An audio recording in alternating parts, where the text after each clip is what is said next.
In 1993, I won the Dakar. I was with Dominic Seriès, and I was still the new kid on the block. I didn't have the same experience as the guys I was up against. And there was an impressive field that year with 5 factory Citroëns and 5 factory Mitsubishis. You had to manage your way through this unique event, but you couldn't hang around because you were facing some top drivers. Among those top drivers with Oriol, Lartigue and Vatanen, and the quality of the lineup was matched by the difficulty of the stages. I don't always remember the names of the stage towns because there were so many of them, but I'll never forget Beni Unif to El Golea. One of the most important stages of the rally, and we were right in at the deep end, 800 kilometers. It was a stage from hell.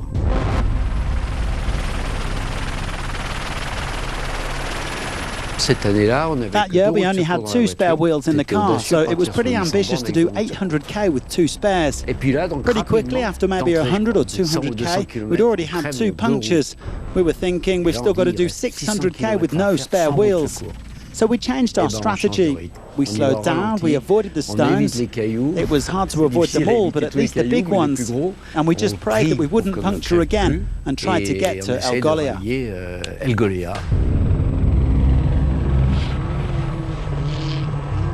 This second stage between Morocco and Algeria turned into a nightmare for many competitors, as hopes of glory faded away in the Sahara sands.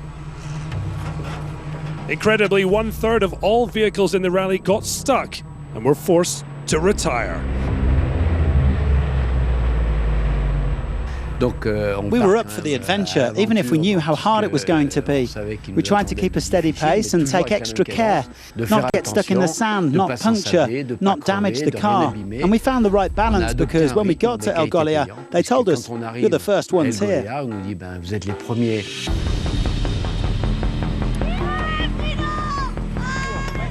Our devices weren't working, so we had to do it all ourselves, and we weren't afraid to get creative.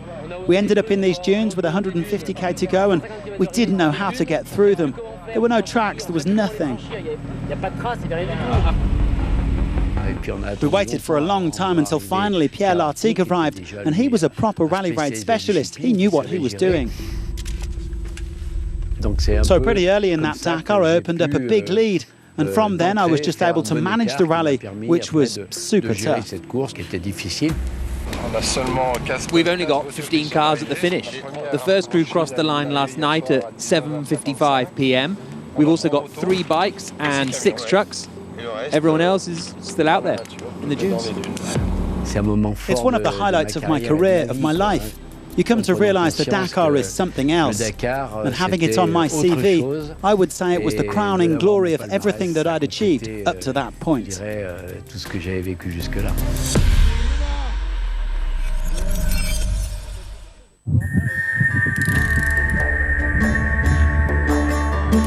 At the El Haura Club in Umluj, an annual prestigious camel race takes place, attracting over 300 competitors from all corners of the kingdom. Camels were primarily used for desert transportation. Now they become part of leisure activities, sports, and even competitive events, as you can see here.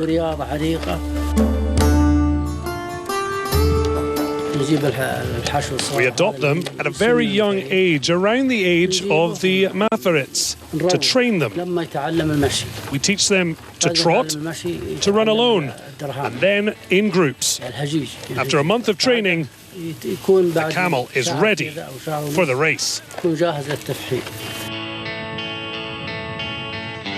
With this small device, we guide the camel during the competition. It's safer than having a rider.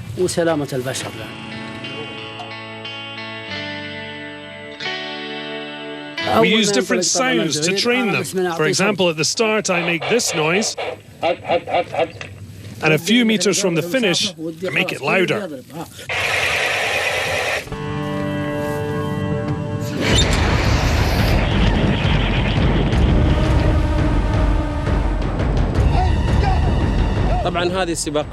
These races aim to prepare the camels for major competitions organised by the Saudi Camel Federation.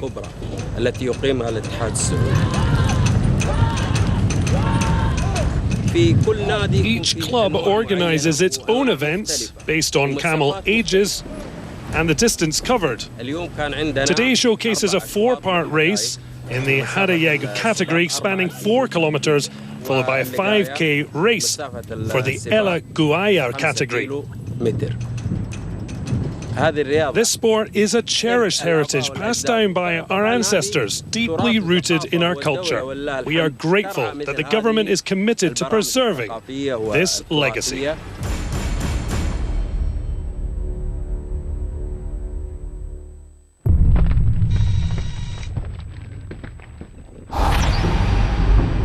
Jagged rocks, puzzling navigation and demanding technical sections, combined with the fatigue of the chrono still present. Second overall in the general classification, Gonzalo Guerrero suffered a flat tyre along the rocky terrain.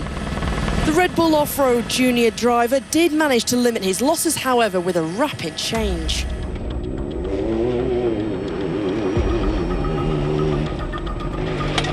The abundance of sharp, jagged rocks meant that punctures were a common theme on today's stage. Driving the new evolution of the OT3 from G Rally, Mariusz managed to finish in 8th place.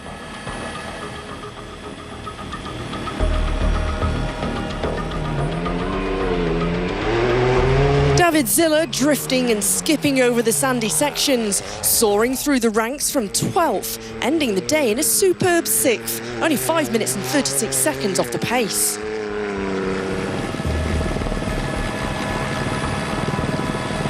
Everything was running smoothly for Dania Akil today, so much so a stage win looked highly likely. However, the Saudi in a Taurus T3 Max concluded the day in 4th, only 26 seconds in arrears. Fine, fast, really nice navigation, rocky, twisty, lots of challenges, definitely. And it was hard to gain time because it was so fast. Normally in those kinds of stages you have to be really fast with the navigation. While Seiden is out of the running for the overall victory at the Dakar, he can still challenge for stage wins, and that he did across the 327 kilometres special. 3rd place for Yazir.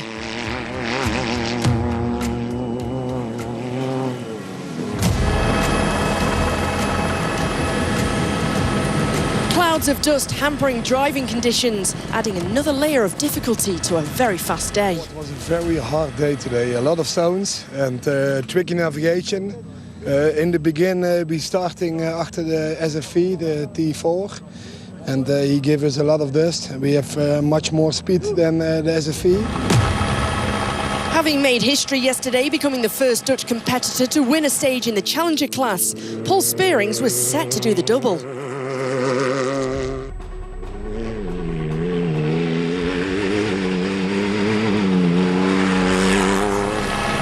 Making it through stage 3 with no mechanicals or punctures, it was a smooth day for the number 301 camp.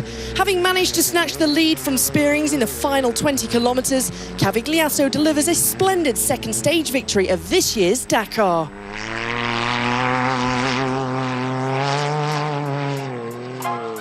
Four challengers were separated by 26 seconds on the stage, a close battle all the way until the end.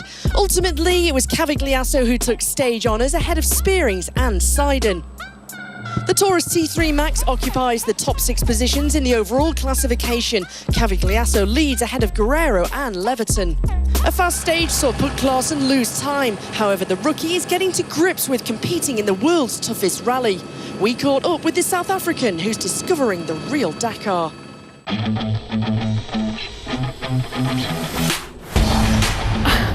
To be honest, it all happened so spontaneous. I ended up doing Dakar Classic very last minute. And yeah, very quickly I managed to get into it and now I'm like in it. And it's been really, really cool. I had no experience. So I mean, having to have Dakar as your first rally, even though it was classic, it was very intimidating. I think I went in with the mentality of this is going to be the hardest thing I ever have to do. And you know, it's 2 weeks of my life, so just push through. I'll never forget it. Yeah, it was pretty emotional. It was, you know, I was tired, I was happy. It was this feeling that I'll never be able to explain to anyone, and that's when I realized like this is all I want to do.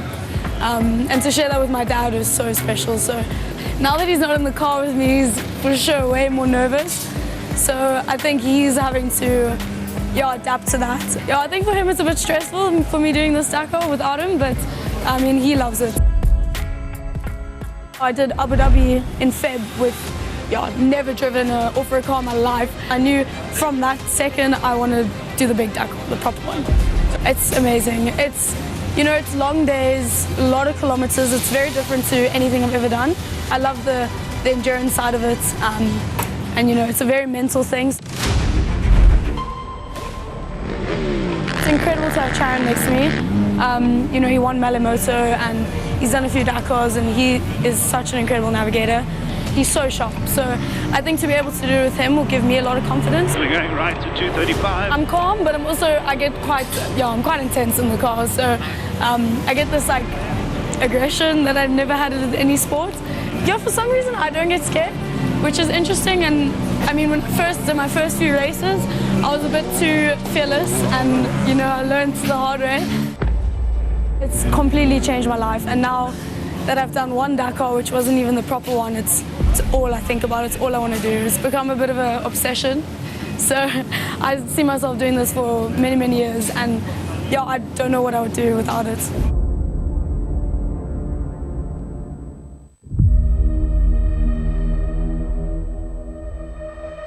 After a bruising 48-hour chrono, the SSV class rallied the troops and fired back into battle.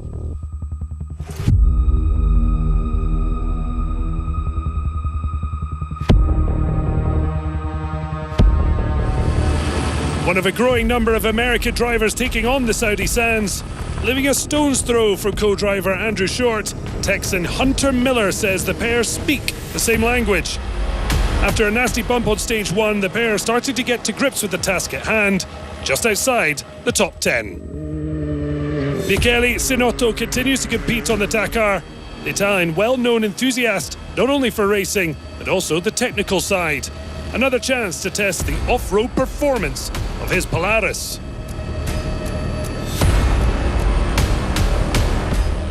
Gerard Fares is used to challenging at the top of the SSV T4 category. While he knew it would be a development job at Padrega team, the Dakar legend is still sitting 5th overall, and there's still a long way to go.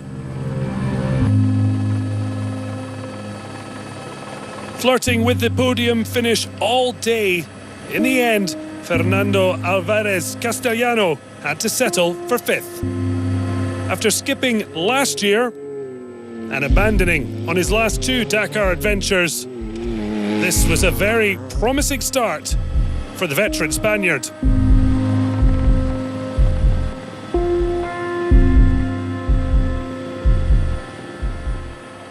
I don't think a podium is an unrealistic ambition. Those the words of Brock Hager, his confidence backed up by results. Just shy of the pace required, but that's a podium finish in each special so far, and it certainly has been special from the 34-year-old, the only American placed in the top 2 of a category.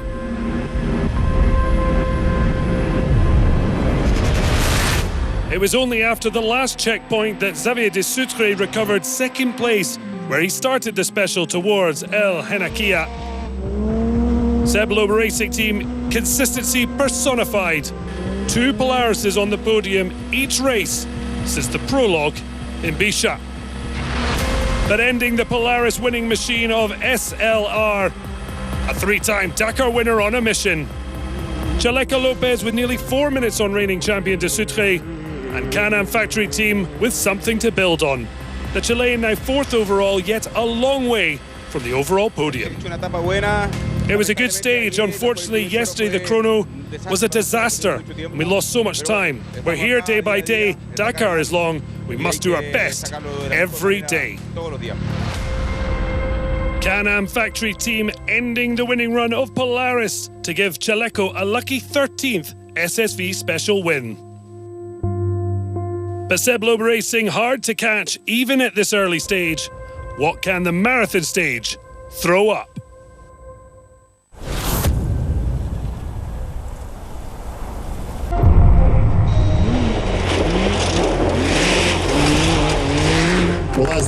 Waiting in anticipation, it's the moment of truth. We have a lot of potential here, we have a lot of talent. They just need the opportunity and they just need somebody to open the doors for them. Not just one pairing will win a place in the inaugural Saudi Next Gen Talent Programme, but two pairings will earn their place to Dakar 2026. The question is, who will it be? I found the 5 team really motivated with big ambition. On my opinion, they are all a winner because we are going to follow them all the year long, but the 2 teams, they won Dakar. They did an amazing job and it was a pleasure to work with us. Many different criteria, the respect of the car, the respect of the team, the teamwork, the capacity of working with the co-driver, not only the speed. Winners number 1, Hamza Bakashab and Fahad Al-Adar, Shikawi and Rayad Al-Asaf. It was such an amazing and challenging 8 days of the program. Winning this program is something out of this world. And just thinking of participating in next year's Dakar is something I can't consider now. I have a couple of days to actually consider being in Dakar for next year. Hopefully, in the future, we will see a Saudi champion that can continue the success of the Saudi pilots who are joining these editions of Dakar.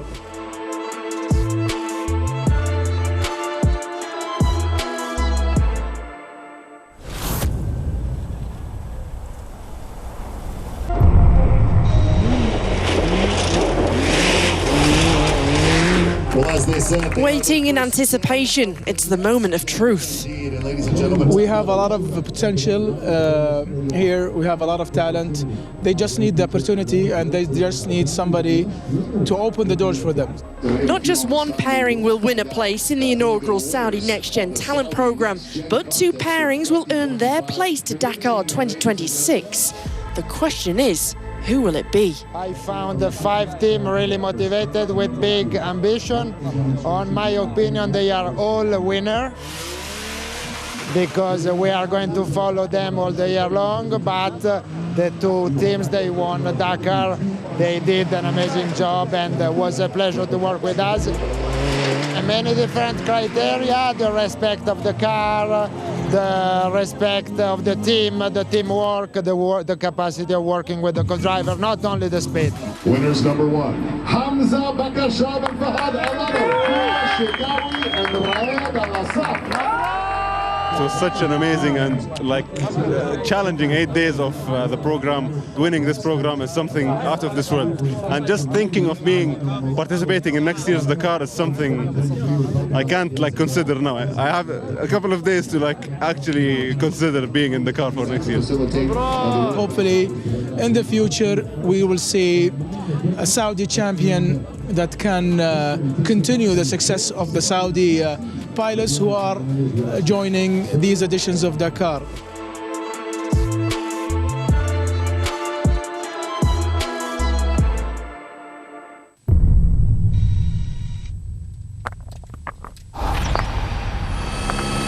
The stones were a problem for lots of truck drivers today, including Anya van Loon, competing this year with her brothers Ben and Jan. They lost an hour and a half. Claudio Bellina fared a bit better, dropping just over half an hour to the winner, the Italian just outside the top 10 overall.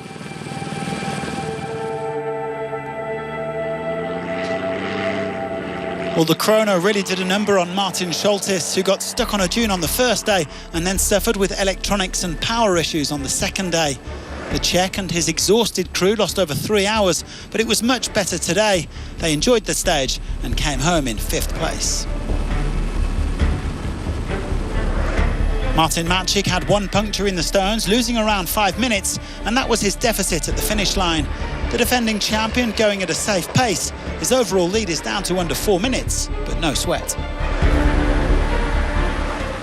The truck is working very well after Chrono 48. You know, it's always after such demanding and tough stage as it was, this is really nice. He's behind you, Martin, Mitchell van den Brink that is, and he's a long way behind you in the standings. The Dutchman has no option but to push after his heavy losses on the chrono stage. He was unlucky today to puncture just 10 kilometres from the finish line, losing around 6 minutes. That meant he had to be content with third place. Vaidotas Jala described this as tyre management day, saying that in spite of the temptation to push, you had to be sensible. The Lithuanian always felt on the edge, but he avoided any punctures and his reward was second place. The truck's rookie is only 34 minutes off the lead. Whereas this man is only 3 minutes 34 off the lead. An excellent showing from Aleš Lowprice to grab his first victory of this 2025 edition. He closes the gap on his fellow Czech Maciek ahead of the marathon stage. We were trying to avoid a puncture, but we achieved the first time, so we are happy to finish. Yeah, we are lucky that we achieved looks like first stage victory. The usual suspects at the top of the leaderboard, with Kees Kolen rounding out the top 5. The top 10 were separated by under 35 minutes. It's neck and neck between Maciek and Lowprice, and Jala has a decent cushion over van den Brink in the final podium spot.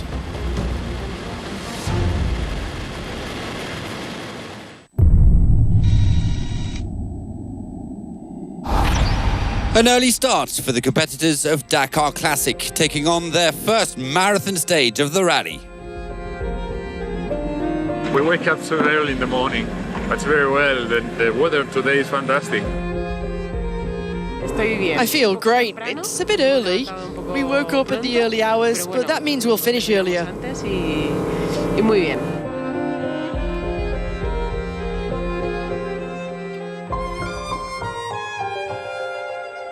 The goal is to reach the finish. The standings aren't very important. We still have 10 days.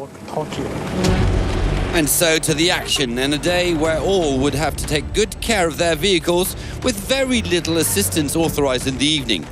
A battle between the big vintage trucks and the smaller cars.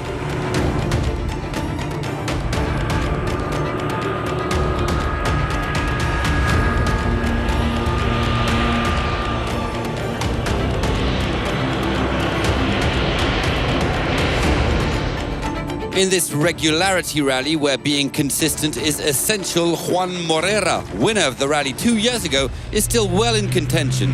5th with his wife Lydia. Frenchman Maxence Gublin finished best rookie last year. In his Land Rover Defender, the 39-year-old is currently 4th overall. The title holder Carlos Santaolalla is a specialist of regularity rallies where average speed is what counts. He's currently 3rd and in a good position to defend his title.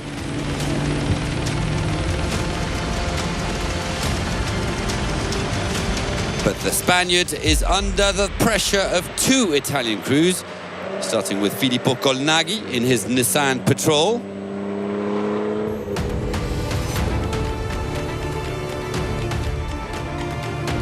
But the man in command is Lorenzo Traglio, who wants revenge after finishing 2nd last year. Alongside his co-driver Rudy Briani, the Italian leads the way with a 48-point advantage over his teammate Colnaghi.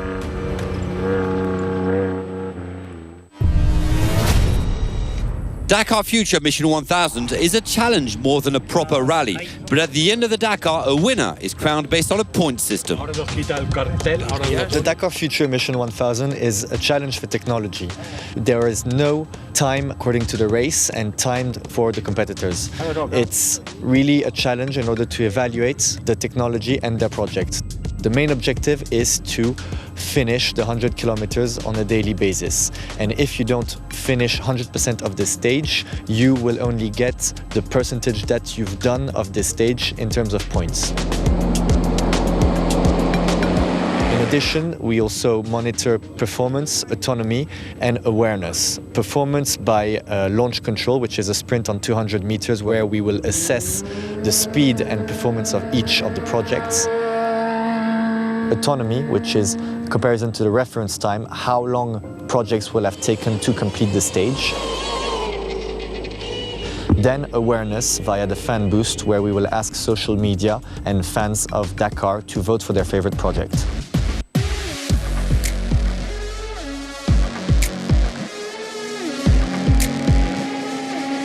So finishing the stage meeting, doing 100% of the stage will give a total of 10 points. Then the autonomy based on the reference time, if in eco mode, no bonus points. If in the reference time, meaning normal mode, 5 bonus points. And if 10% faster than the reference time, 10 bonus points. The fan boost then will give 10 bonus points for the fan's favorite project, and the launch control will give 10 bonus points for the fastest project. After the first stages, the hydrogen truck of Giorgi Giovanteni leads the way. And here are the standings of stage 2 with the different points gained by all the competitors, most of them having covered the 100 kilometers of the course.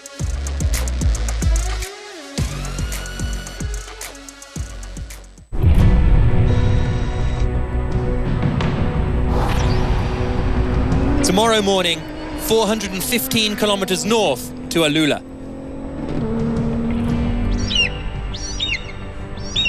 It's a marathon stage, so there will be limited assistance when the competitors reach the bivouac. Volcanic terrain and technical tracks are the order of the day. But there'll be no time to visit the sights of Alula, such as Hegra.